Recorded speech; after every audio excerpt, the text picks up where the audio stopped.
Hello. I'm a bit shocked to be stood here actually because I still feel, and I've written a little speech, but I'm terrible at speaking publicly because I almost shouldn't even really be in my job because I just want to disappear, and probably that's why I'm more comfortable in characters. But being me, I suppose I'm less comfortable, and I never really felt that. Well, I never thought I'd be standing here, to be fair. I think Shakespeare said, me quoting Shakespeare is really random, because just coming back like that which hath no foil to set it off in Henry IV, Part 2, before he becomes Henry V and sort of shapes up and becomes proper establishment and that. He was a bit of a drunken philanderer and a bit useless, a bit like me really, but he had a lot of passion and drive, and sometimes I think even if you don't know quite what it is that you want to achieve, that if you just keep cracking on towards it anyway, that if you do what you love doing, this is what my dad said to me.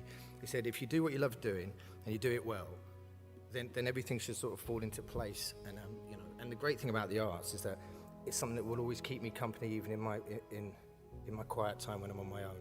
So if you're going to do anything in the arts, first and foremost, it's one of your closest friends and it'll keep you a companion. So I think that's massively important for me. It's kept me, when I've been unemployed. That's what I've sort of gone back to, is that would I do this? Is it a vocation or is it a job? And I think it's more of a vocation, to be fair. Another thing that my dad said was your job, Tom, is to observe and reflect, right? And anything that gets in the way of the telescope has to go, including yourself. And I suppose that having wished I'd wrote or done what Jonathan just spoke about, because I don't have those words, and that was a truly brilliant speech. I think that's what he was getting at, is also about being more erudite towards the workplace, because as we focus more in the workplace, there's not as much time to naff about, because obviously there's time and money involved as well.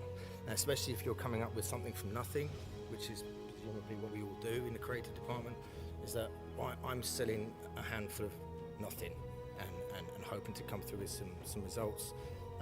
And I'll put myself right out there for the risk of it, and I will fail, and it's okay to fail. In fact, you learn more from failing and humiliation in my game than any other that I know.